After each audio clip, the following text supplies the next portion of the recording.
I built a 45-layer company alone. Now parents say I owe them for every birthday they missed in 15 years. My name is Farrah, and this is how I built a 45-layer company alone.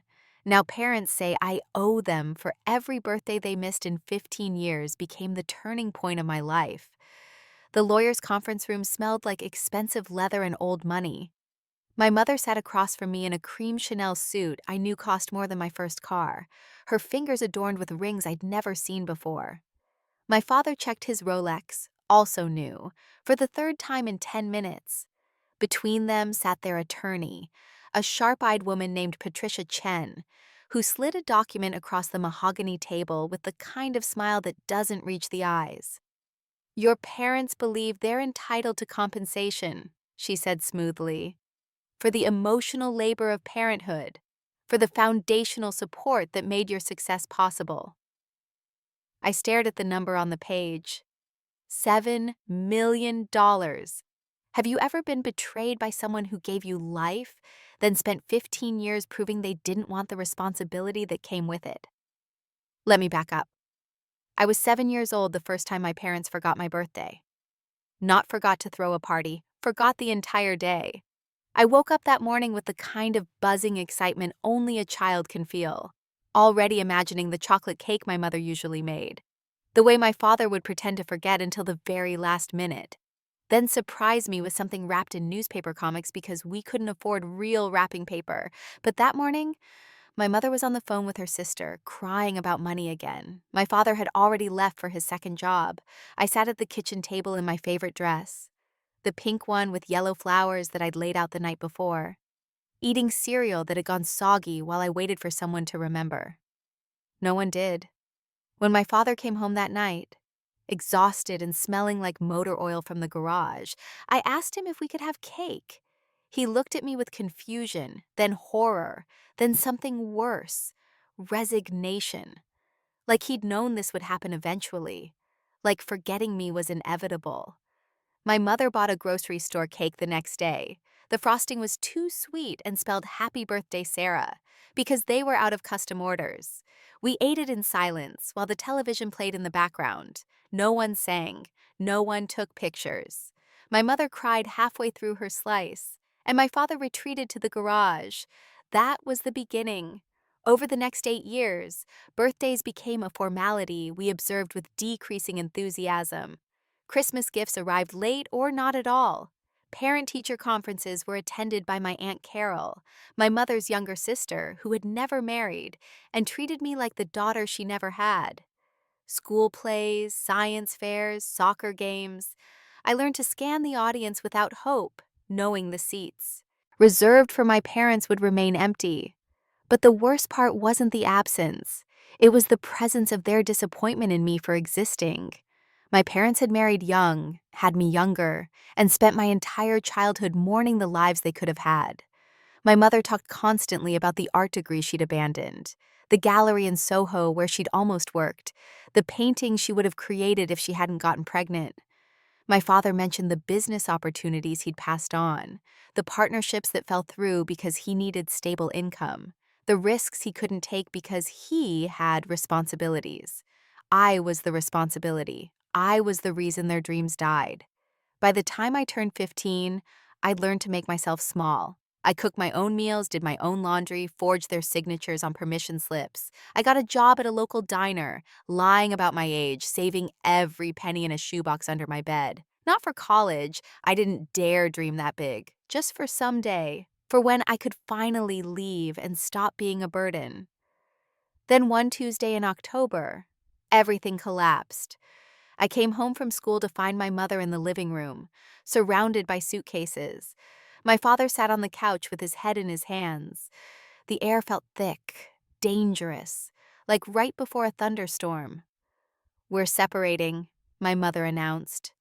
No preamble, no gentle explanation, just fact, delivered like a weather report. I stood in the doorway, backpack still on my shoulders, and waited for someone to tell me what would happen to me. "You'll stay with Carol," my father said without looking up.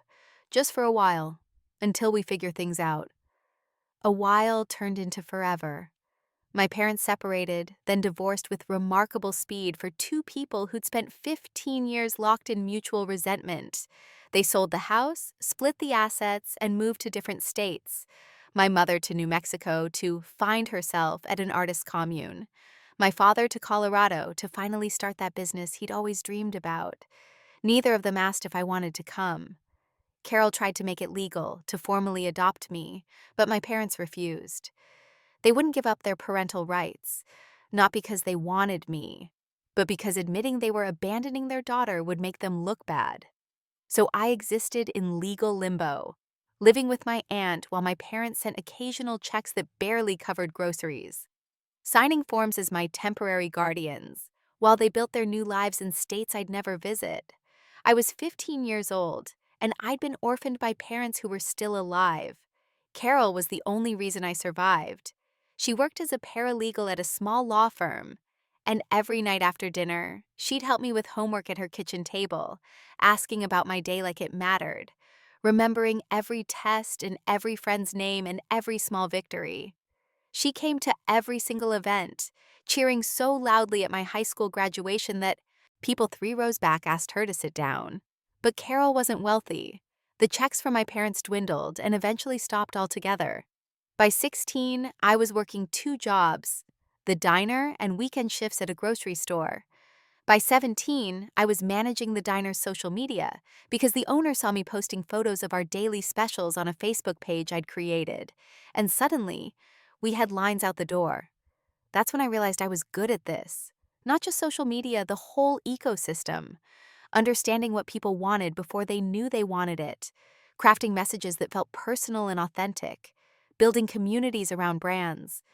I started freelancing, helping local businesses build their online presence for $50 a pop, then 100, then 500.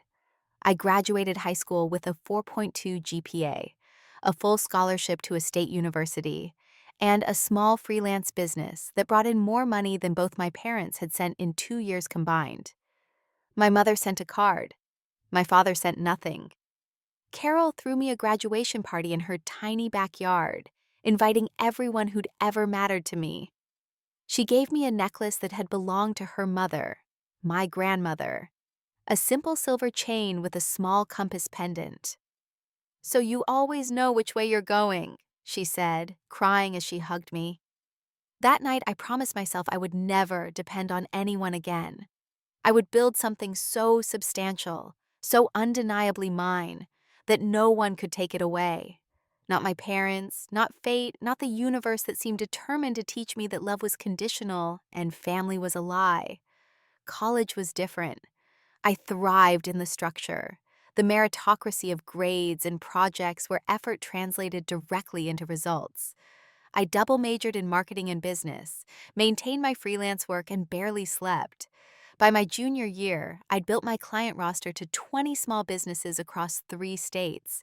By senior year, I'd hired 2 classmates to help manage the workload. I called the company Compass Digital. Carol cried when I told her the name. After graduation, I faced a choice: take a corporate job with benefits and stability, or bet everything on the business I'd built from nothing. Carol told me to follow my heart. I chose the business. That first year after college was brutal. I lived in Carol's spare room, worked 16-hour days, survived on ramen and coffee, and slowly, methodically, built something real. I cold-called businesses, underbid established agencies, delivered results that exceeded every promise. My reputation grew. My team expanded. By year 3, Compass Digital had 15 employees and revenue that finally allowed me to move into my own apartment, a studio so small I could touch opposite walls with my arms spread. But it was mine. By year 5, we'd hit 8-figure revenue. By year 7, we were at $30 million annually, with offices in 4 cities and a client roster that included Fortune 500 companies. By year 10, I'd built a $45 million company, been featured in Forbes and Inc., spoken at conferences, and employed over 100 people who depended on me for their livelihoods. I was 32 years old, and I'd done it completely alone. Well, not completely. Carol was there for every milestone, every crisis, every moment of doubt at 3 in the morning when I thought I'd made a terrible mistake. She was the only family I'd ever really had. Then on a Thursday in March, my assistant buzzed my office. "There are 2 people here to see you. They say they're your parents." I hadn't seen them in 15 years, hadn't spoken to them in 10. The last communication had been an email from my mother asking to borrow money, not even asking how I was, just requesting $5,000 for an investment opportunity that I ignored. But there they were, standing in my lobby like tourists in a foreign country, looking simultaneously impressed and uncomfortable. My mother had aged well, or perhaps just expensively, with the kind of smooth skin that comes from professional intervention. My father looked softer, grayer, wearing a button-down shirt that actually fit.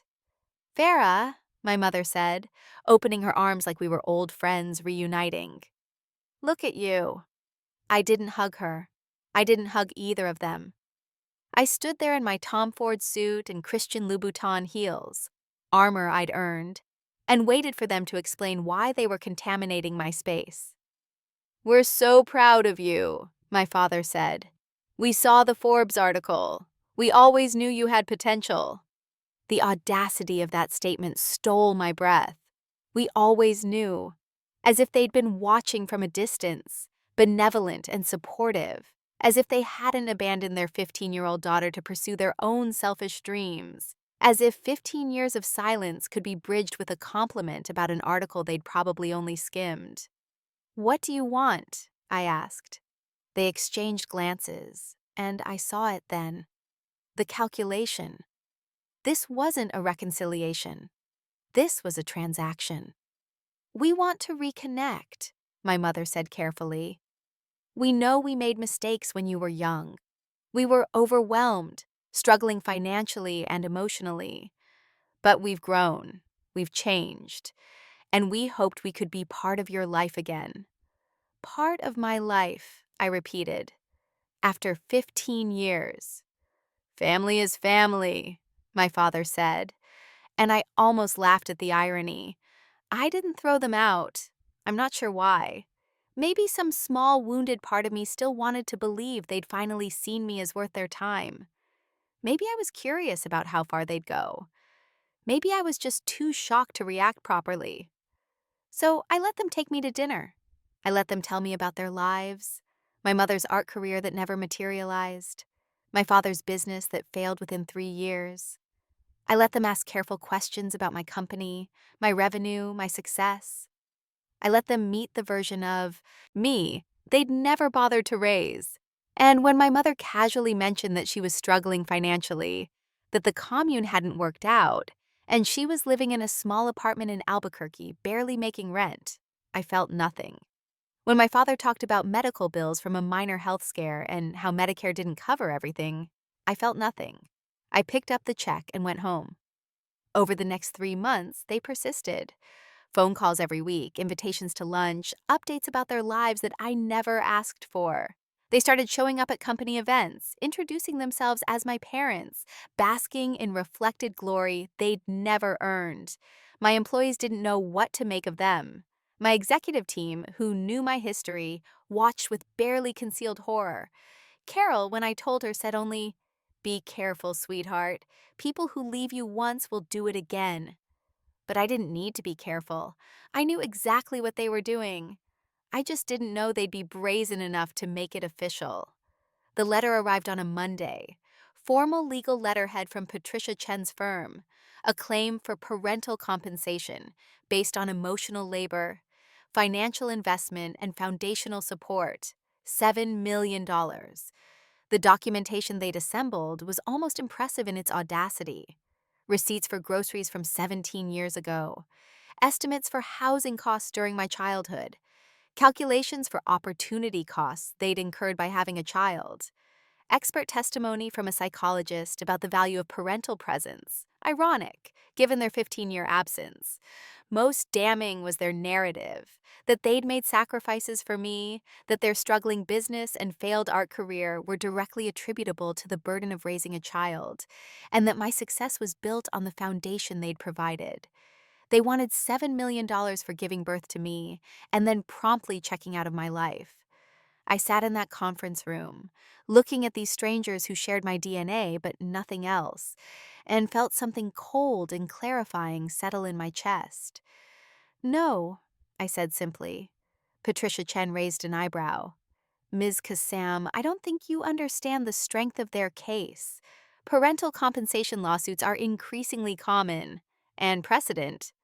"I understand perfectly," I interrupted.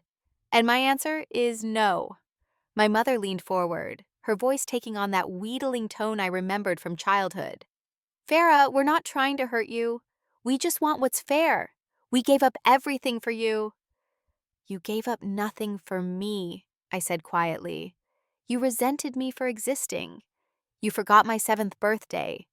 You sent me to live with Carol when I was 15 because I was inconvenient. You didn't call for my high school graduation. You never asked about college. You disappeared for 15 years and only came back when you saw I was worth something." "That's not fair," my father started. "Fair?" The word came out sharp. "You want to talk about fair? Let's talk about fair." I reached into my portfolio and pulled out my own documentation. I'd spent the last 2 weeks preparing, knowing this moment would come. "This is every check you sent to Carol for my care. Total, $23,000 over 3 years. This is the average cost of raising a child to 18, $233,000. Carol absorbed that difference. This is documentation of every birthday, holiday, school event, and milestone you missed. 15 years of complete absence. This is testimony from my therapist about the psychological impact of parental abandonment. And this," I slid a final document across the table, "is a counterclaim for child abandonment, emotional neglect, and fraudulent misrepresentation of the parent-child relationship." The room went silent. "You want to take me to court?" I continued. "We'll go to court. We'll make it public. Every reporter who's ever written about my success will cover this story. The woman who built a $45 million company from nothing, abandoned by her parents at 15, now being sued by those same parents for the foundation they never provided. I'll testify under oath about every birthday you forgot, every event you missed, every year you pretended I didn't exist. Carol will testify about taking in a teenager whose parents moved to different states without looking back. My employees will testify about watching you show up at events, taking credit for success you never supported." My mother's face had gone pale. My father looked at his lawyer with panic.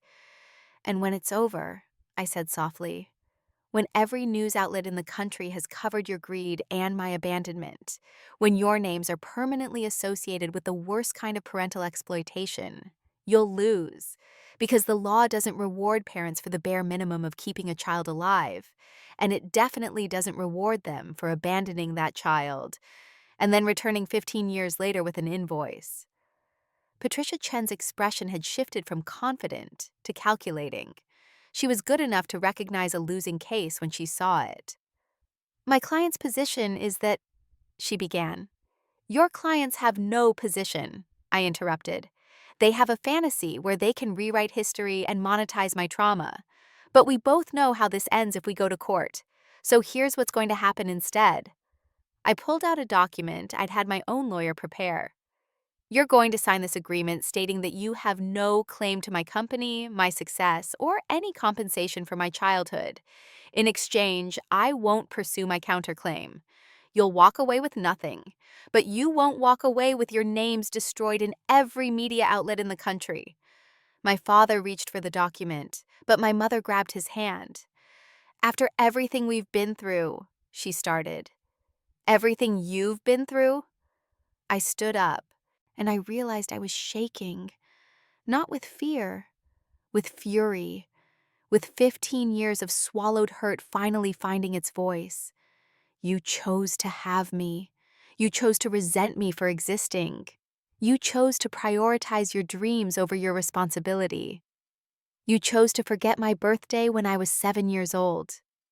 You chose to send me away at 15. You chose to disappear for 15 years. And now you choose to show up with an invoice, like I'm a business transaction instead of your daughter." Tears were running down my face, but I didn't wipe them away. I built this company because I had to, because no one was going to save me, because Carol taught me that family isn't about biology. It's about showing up. She showed up for every single moment you missed.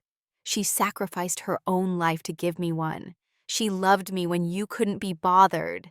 And you have the audacity to come here asking for credit? My mother was crying now too, but they were the wrong kind of tears. Not remorse, self-pity. "We were young," she whispered. "We didn't know how to—" "You had 15 years to figure it out," I said. "You had 15 years to call, to write, to acknowledge that I existed. You chose not to. You don't get to rewrite that story now that it's profitable." I pushed the document toward them. "Sign it, or I'll see you in court." The room was silent, except for my mother's quiet crying. Patricia Chen looked at her clients with the expression of a lawyer watching a case collapse in real time. My father picked up the pen with shaking hands. "If we sign this," he said hoarsely, "we'll never have a relationship with you." The presumption that we'd ever had one almost made me laugh. "We never had a relationship," I said. "You had a daughter you resented. I had an absence where parents should have been. Signing this doesn't change our relationship. It just makes it honest." My father signed. After a long moment, my mother did too. I took the document, had Patricia Chen witness it, and stood up. "Goodbye," I said. And I meant it finally, completely. I walked out of that conference room and didn't look back. The next day, I called Carol and told her everything. She listened in silence, then said, "I'm proud of you, sweetheart." "For what? For threatening to destroy them publicly?" "For knowing your worth," she said. "For understanding that some debts can never be repaid, and some relationships aren't worth saving. For being brave enough to walk away from people who only love what you can give them." That weekend, I did something I'd been planning for months. I established the Compass Foundation, a nonprofit dedicated to supporting teenagers in foster care or living with relatives outside the traditional parent-child structure. Scholarships, mentorship programs, business training, everything I'd wished I'd had at 15 when the world felt impossible. The founding donation was $7 million, the exact amount my parents had demanded. I announced it at a company meeting, explaining the foundation's mission and why it mattered. I didn't mention my parents directly, but my executive team understood. Several of them cried. One of my managers, who'd grown up in foster care, asked if she could help run it. "I was hoping you'd ask," I said. 3 months later, the Compass Foundation held its first scholarship event. We awarded full 4-year scholarships to 20 teenagers, all of them kids who'd been told they were burdens, mistakes, responsibilities their parents couldn't handle. Kids who'd raised themselves, worked multiple jobs, survived on the kindness of relatives, and the determination to be more than their circumstances. Carol came to the event, sat in the front row, and cried through the entire ceremony.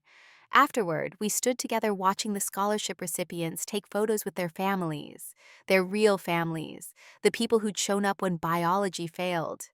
"Your parents called me," Carol said quietly.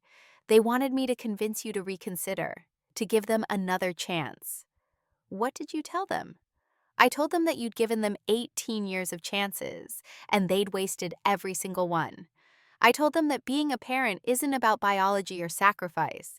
It's about showing up consistently without expecting a return on investment. I told them that you'd already won and they'd already lost, and no amount of money would change that." I looked at my aunt, my real mother in every way that mattered, and felt something shift in my chest.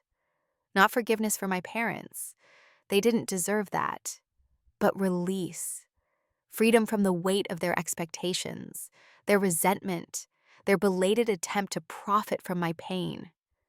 "Thank you," I said, "for everything. For every birthday, every school play, every moment you chose me when they didn't." Carol hugged me tightly. "You made it so easy, sweetheart. You were always worth choosing." That night, I went home to my apartment. No longer a studio, but a penthouse I'd bought with money I'd earned through work that I loved, and looked out over the city. Somewhere out there, My parents were living their lives, probably still bitter about the opportunity they'd missed. Somewhere out there, hundreds of teenagers were surviving circumstances they didn't deserve, wondering if anyone would ever choose them. And here I was, 32 years old, having built a $45 million company from nothing, having survived abandonment and turned it into purpose. I thought about that 7-year-old girl in her favorite pink dress, waiting at the kitchen table for someone to remember her birthday. I thought about the 15-year-old packing her belongings while her parents planned their exit. I thought about all the versions of myself who'd learned to expect nothing and were stunned when they received something. I pulled out my phone and texted Carol. "I love you. Thank you for teaching me what family really means." Response came immediately. "Love you more, kiddo. Always have, always will." I touched the compass necklace at my throat, the one she'd given me at graduation, the one I'd worn every day since, and smiled. Some people spend their whole lives searching for the validation of the parents who failed them. They chase approval that will never come, trying to fill a void that can't be filled from the outside. They let their worth be determined by people who never saw their value. But I'd learned something more important, that the family you choose can heal the wounds left by the family you're born into. That showing up matters more than showing up first. That success isn't about proving your worth to people who never valued you. It's about building something meaningful with people who do. My parents wanted credit for my success, wanted to be compensated for their sacrifice. But the truth was simpler and more damning. They'd sacrificed nothing for me, and I'd succeeded not because of them, but despite them.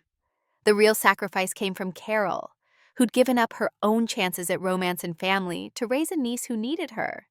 The real foundation came from every teacher who'd stayed late to help, every boss who'd given me a chance, every friend who'd shown me that some people keep their promises. My parents taught me what I didn't want to be. Everyone else taught me what I could become. 6 months after that confrontation in the lawyer's office, I received an email from my mother. No subject line, just 3 sentences. "I'm sorry we failed you. I hope someday you can forgive us. We do love you." I read it once, felt nothing, and deleted it. Maybe someday I would forgive them. Maybe someday the anger would fade into indifference, and I'd be able to think about them without feeling the ghost of that 7-year-old's disappointment. But forgiveness wasn't for them. They didn't deserve it, hadn't earned it, wouldn't appreciate it. If I ever forgave them, it would be for me. For the freedom of letting go completely, of refusing to carry their choices as my burden. But that day hadn't come yet, and I was okay with that. The Compass Foundation thrived. Within a year, we'd supported over 100 teenagers. Within 2 years, we'd expanded to 5 states. Every scholarship recipient got my personal email address and an open invitation. If you need help, ask.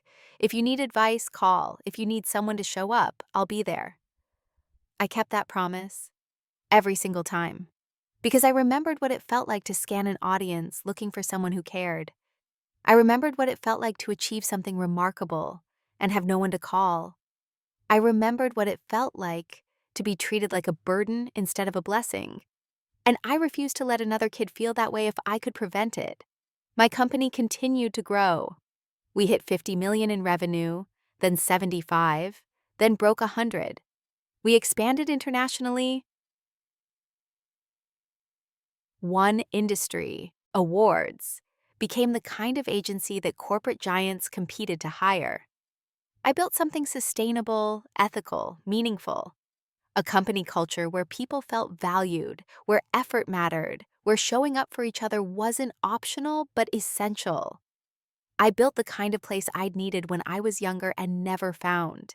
And through it all, Carol was there. At every milestone, every crisis, every celebration. She retired from the law firm and came to work for the foundation, managing operations with the same fierce competence she'd brought to raising me. She moved into a house 2 blocks from mine. We had dinner every Sunday, an unbreakable ritual. She never married, never had biological children. But she told me once, looking at photos from a foundation event, that she'd never regretted her choices. "You were always enough," she said simply. "More than enough." On my 35th birthday, exactly 28 years after that first forgotten one, Carol threw me a party. Not a fancy corporate event, just close friends and chosen family in her backyard. There was chocolate cake made from scratch. There were terrible dad jokes from my CFO, who'd become one of my closest friends. There was champagne and laughter and people who knew my whole story and loved me anyway. When it was time to cut the cake, Carol stood up and raised her glass. "To Farrah," she said, her voice catching. "Who taught me that the best things in life aren't planned? Who took every reason to be bitter and chose to be better? Who turned abandonment into purpose and pain into power? I am so grateful I got to be your mom in every way that mattered." Everyone cheered. I cried. And for the first time in my life, on my birthday, I felt completely, unconditionally loved. That night, after everyone left, Carol and I sat on her porch watching the sunset. She held my hand the way she had when I was 15 and terrified, and we didn't need to say anything. We'd said it all, over 20 years of showing up for each other. My phone buzzed. A text from an unknown number. "Happy birthday, Farrah. We think about you often. Love, Mom and Dad." I showed it to Carol. She read it, then looked at me with raised eyebrows. "How do you feel?" she asked. I thought about it. Really thought about it. Searched for anger, for hurt, for that old wound of abandonment. Found only quiet indifference. "Nothing," I said honestly. "I feel nothing." Carol smiled. "Then you're finally free." She was right. The opposite of love isn't hate, it's indifference. And after years of carrying their choices like chains, I'd finally learned to set them down. My parents were strangers who'd given me DNA and little else. They existed somewhere in the world, living their lives, and it didn't affect me anymore. I deleted the text without responding. Some debts can never be repaid because they were never real debts to begin with. Just tallies kept by people who confused obligation for love, who thought showing up entitled them to credit, who believed that biology created bonds strong enough to survive 15 years of neglect. They were wrong. The real bonds were built by choice, by consistency, by love that didn't come with conditions or invoices. The real family was the one I'd chosen and the one that had chosen me back. I'd built a $45 million company from nothing, survived abandonment, and turned my pain into purpose. But my greatest success wasn't measured in revenue or awards or Forbes articles. It was measured in Sunday dinners with Carol, in scholarship recipients who called me when they got their first job, in employees who felt safe bringing their whole selves to work, in a life built on the foundation of real love, not the fantasy of what should have been. My parents wanted credit for my success, but the truth was beautifully simple. I succeeded because I learned early that you can't wait for people to save you. You have to save yourself. You have to build your own family, create your own foundation, and refuse to let someone else's failure define your worth. Some people are born into families that choose them every day. Others have to build their own. Neither path is better or worse. They're just different routes to the same destination: belonging, purpose, love that doesn't keep score. I took the long way, the hard way, but I got there. And in the end, that was enough. The people who give you life don't always teach you how to live, but the people who choose you will show you that love is measured not in years or biology, but in the moments when someone shows up and stays.